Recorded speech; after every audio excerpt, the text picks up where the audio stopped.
Arkadaşlar merhaba. Şehirler en güzel yürüyerek gezilmiş. Bugün sizlerle beraber İstanbul'da yürüyeceğiz. İnternetteki bilgilerle sizi boğmadan sessiz bir yürüyüş olacak. Hadi bakalım yürüyüşümüze başlayalım.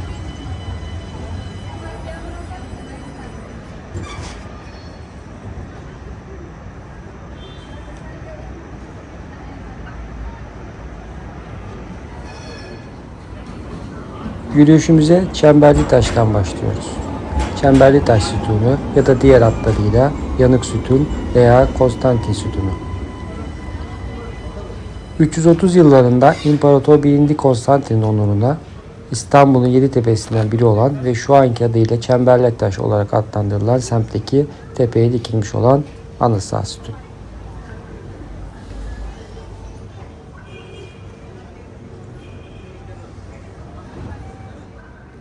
İstanbul'da keyifle yürünebilecek alanlardan biri olan Sultanahmet Meydanı'ndayız.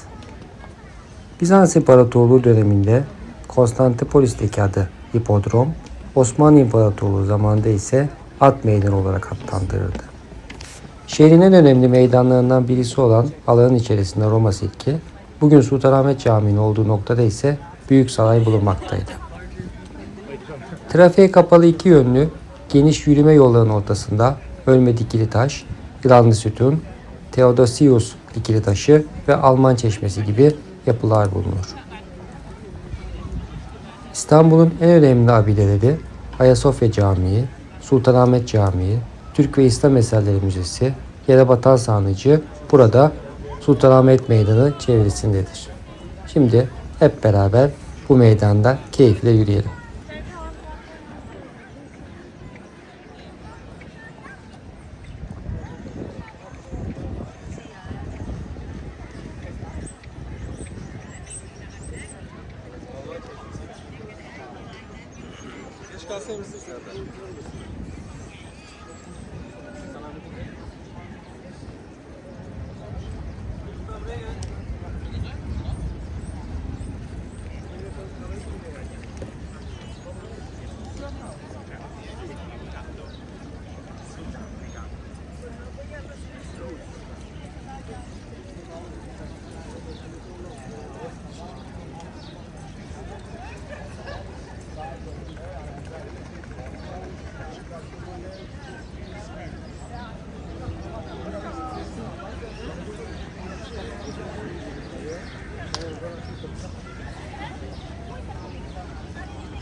Geçen gün Zeynep'le beraberdik. Türbe 1. Ahmet'in vefatından sonra inşa edilmeye başlanmış ve 1028'de 2. Osman tarafından tamamlanmıştır. Türbede 36 adet sanduka vardır. Burada 1. Ahmet'ten başka hanımı Mahpeyker Kösem Sultan, 2. Osman ve 4. Murat ile hanedan ailesinden çeşitli kişiler metfundur.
Sultanahmet Camii 1609-1617 yılları arasında Osmanlı Padişahı 1. Ahmet tarafından İstanbul'daki Tarihi Yarımada'da Mimar Sedefkar Mehmet Ağa'ya yaptırılmıştır.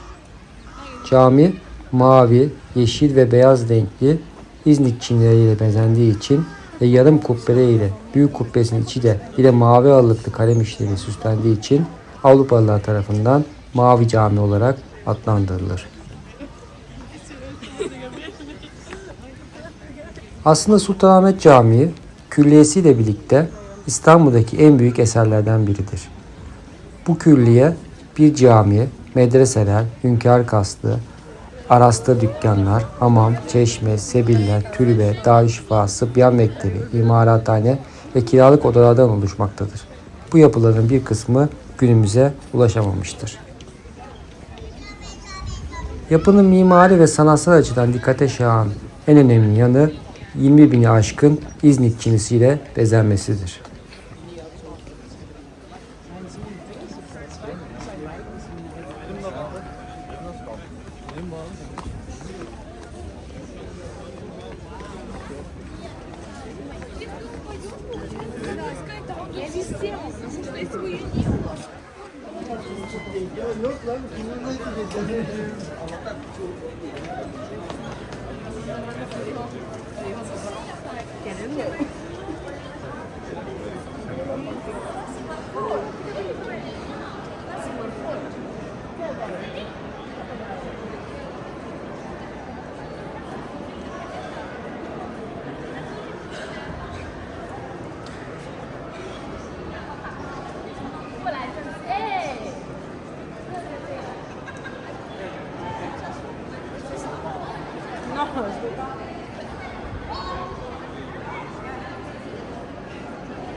Sultanahmet Meydanı'nın güney tarafında Sultanahmet Camii'nin batısında Theodosios dikili taşı ve İranlı sütun yan yana yer almaktadır. 32 metrelik dikili taş kaba kesilmiş taştan 7. Konstantinos tarafından yaptırılmıştır. Anıtın yapım tarihi tam olarak bilinmemektedir. 7. Konstantinos tarafından tamir edilmesinin ardından onun ismiyle anılmaya başlanmıştır.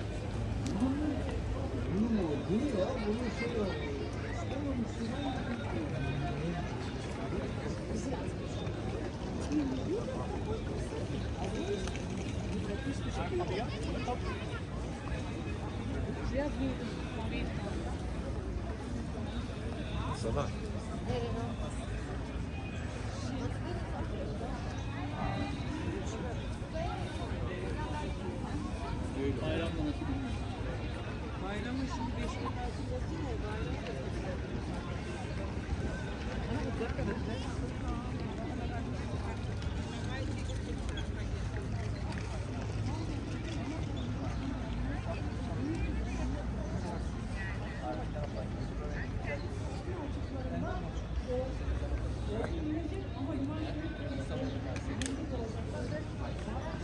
So Apollo needs to kind of like get rid of that fight. So when he kind of like got rid of that fight, he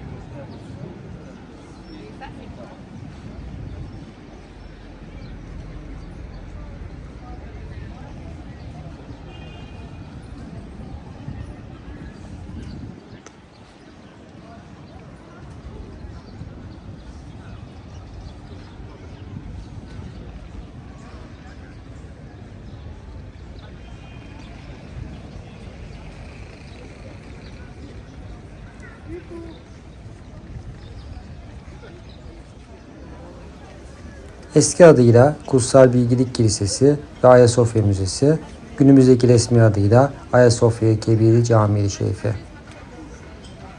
Bizans İmparatoru 1. Justinianus tarafından 532-537 yılları arasında İstanbul'un tarihi yarımadasındaki Eskişehir merkezine inşa ettirilmiş bazilika planlı bir Patrik Katedrali olmuştur. 1453 yılında İstanbul'un Osmanlı tarafından fethedilmesinden sonra 2. Mehmet tarafından camiye dönüştürülmüştür. 1935'ten 2020'ye kadar müze olarak hizmet vermiştir. 2020 yılında ise müze statüsü iptal edilerek cami statüsü verilmiştir.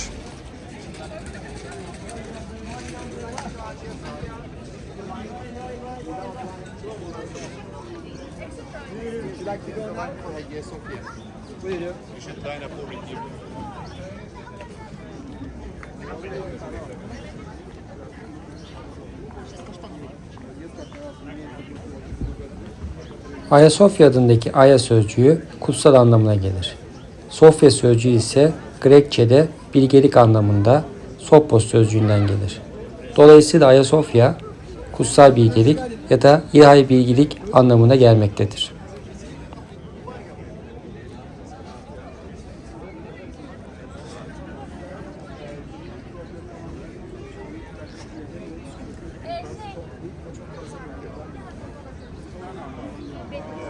Beynim dondu.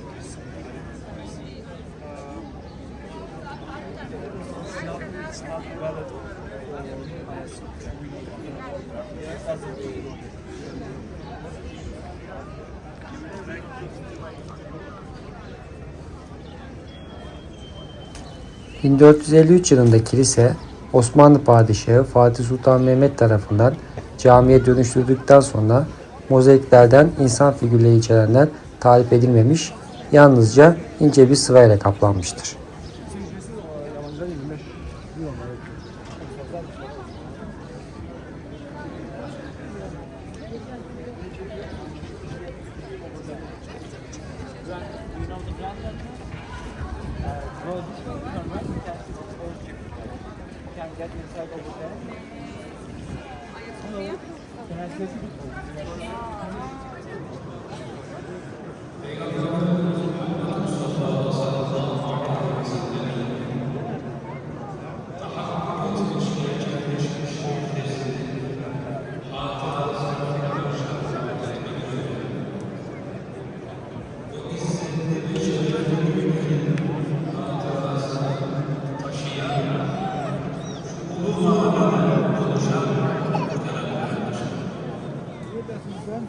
ortaya defalarca kuşatılmış, defalarca alınmaya gayret edilmiş bu beldenin bakıldığında onların tarihinde bir sembolü vardı.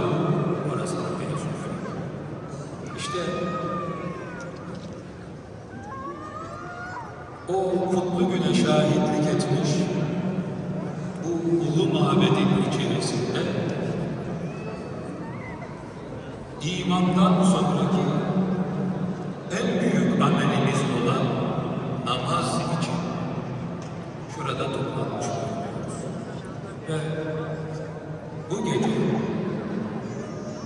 bizlere Ramazan-ı Şerif'i müjdeleyen Şaban ayının 15. gecesinde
Nasıl olur?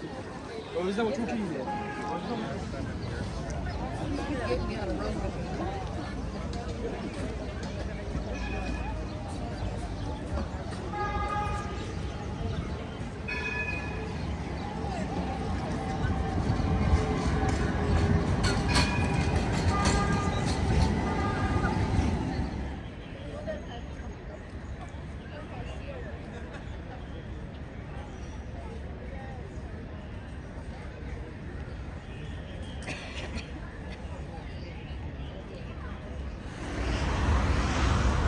Aksaray, tramvay ve metro hattının kesiştiği yerde olması, İdo Yenikapı terminali ile Topkapı, Taksim ve Beşiktaş gibi semtlerin ortasında olması ve Yenikapı aktarma merkezine yakın olması nedeniyle şehir içi ulaşımda ana bir aktarma noktası olarak bilinmektedir.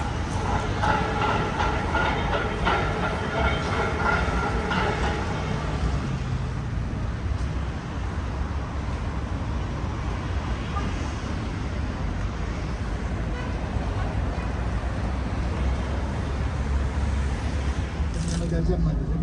Çok takılıyorum göreceksiniz. Ben tamam mı? Direkt görüşürüz ama tamam görüşeceğiz. Muhakkak sen de görüşürüz. Kız bana da yaptı ya.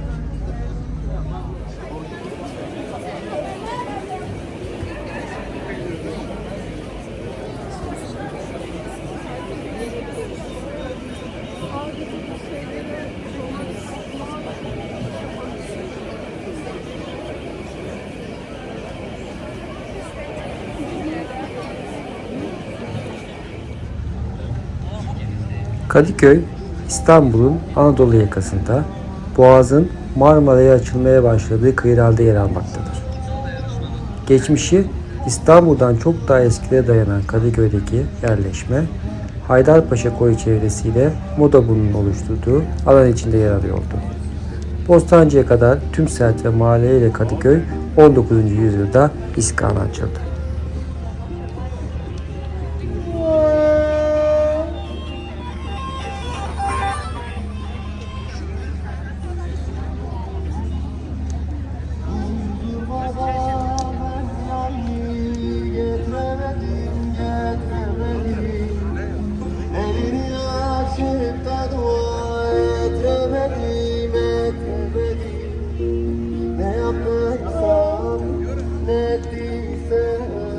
Getiremedim huzur baba. Beni alma olur yanına. Ne yaptıysam ne ettiysem getiremedim huzur baba. Beni alma olur yanına.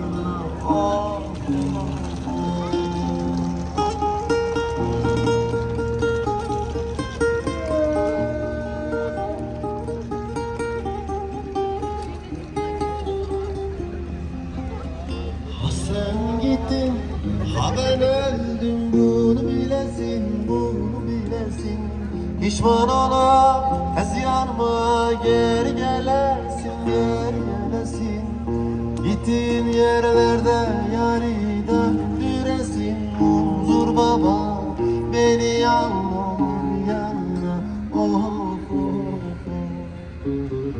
Gittiğin yerlerde yari döndüresin. Huzur baba, isyan. Gülersimdi, güle candır can, güle huzurdu, güle erzin can can, güle yaradı yara, güle anne yara.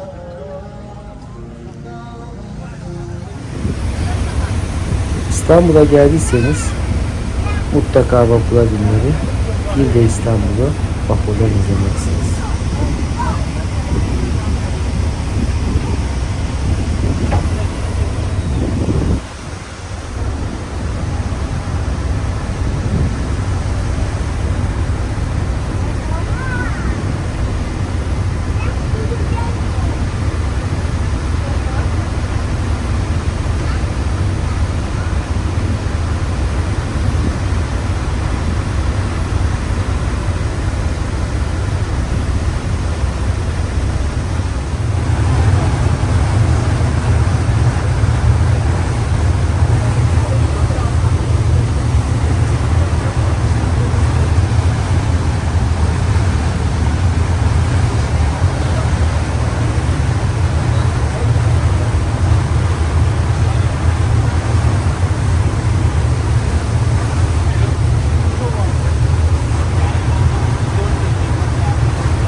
Galata-Port İstanbul 1.7 milyar dolarlık yatırım tutarı ile Boğaz kenarında 1.2 kilometreye sahip sahil şeridini kapsayan dünyanın en önemli destinasyon projeleri arasında yer alıyor. Galata-Port İstanbul ile şehrin tarihi limanı bir yandan dünya standartlarında bir kruvaziyer limanına ve yeni bir destinasyona dönüşürken bir yandan da yıllardır halkın erişimine kapalı olan sahil şeridine erişimi açıyor. Galata-Port İstanbul erişilebilir ve düşük katlı yapıları, mahalle konseptinde tasarlanmış, bölgenin tarihi dokusuyla uyum içindeki mimarisi, alternatif ulaşım olanakları gibi birçok özelliğiyle ziyaretçilerine nefes alan, sağlıklı ve güvenli bir kültür sanat, çalışma, alışveriş ve yeme içme deneyimi sunuyor.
I don't. Seit 2 Jahren.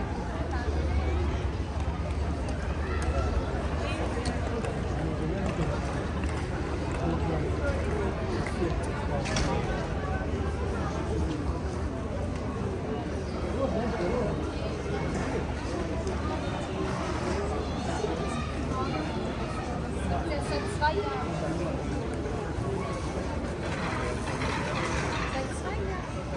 Oder 3 Jahren.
Galata surları dahilinde bir gözetleme kulesi olarak inşa edilen kule, farklı dönemlerde farklı amaçlarla kullanılmasının ardından 2020 yılından itibaren müze olarak hizmettedir.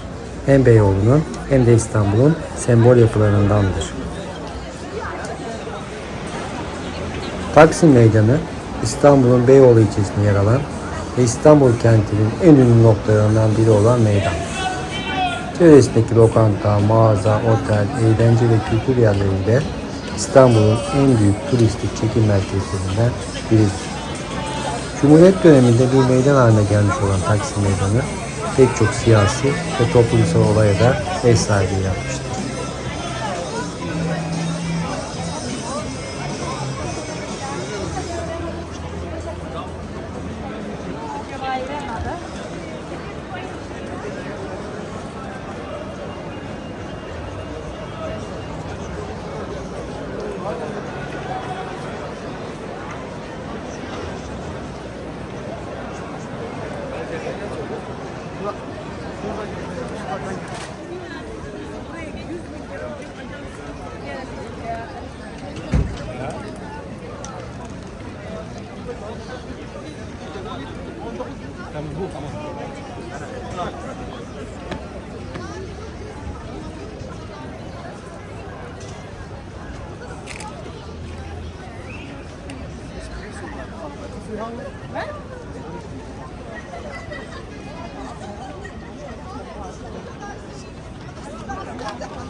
Büyük Çamlıca Tepesi, İstanbul Anadolu yakası Üsküdar ilçesi sınırlarında yer alır. Büyük Çamlıca Tepesi denizden 268 metre yüksekliktedir. Elinizde çayınızla İstanbul'un harika manzarasını buradan izleyebilirsiniz.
Bana surat yapma. Oğlum sen dalga mı geçiyorsun? Şimdi şeyden bunu yani ben seviyorum. Hep senin kararların mı?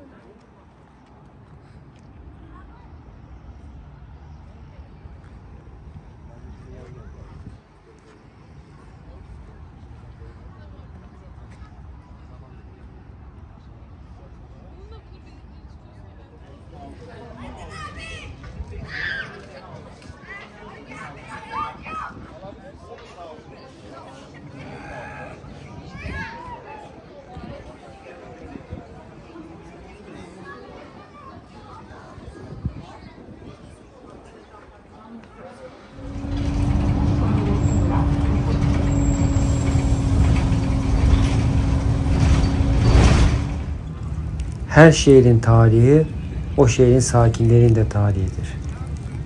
Yüzyıllar boyu bağrında nice sakinlerine kucak açan Üsküdar, İstanbul'un fethinden neredeyse 1,5 asır evvel Türk egemenliğine girmiş ve daha o çağlardan itibaren kutlu bir diyar olma yolunda hızla ilerlemiştir.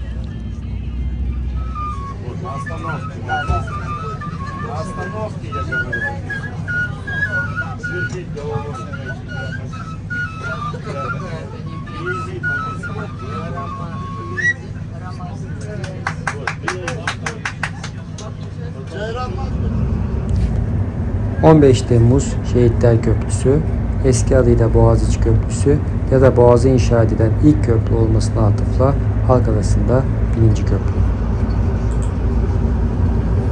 26 Temmuz 2016'ya kadar Boğaziçi Köprüsü olarak anılan köprünün adı 15 Temmuz darbe girişiminde üzerinde şehit olan vatandaşların anısına 15 Temmuz Şehitler Köprüsü olarak değiştirilmiştir.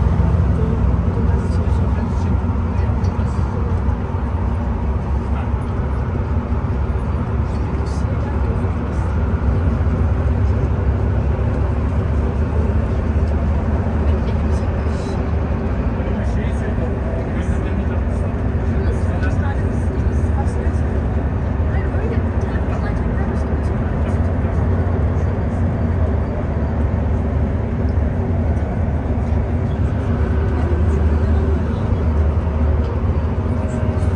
1 videomuzun daha sonuna geldik. Eğer beğendiyseniz beğen tuşuna basmayı ve abone olmayı unutmayın. Bir dahaki videomuzda görüşmek üzere.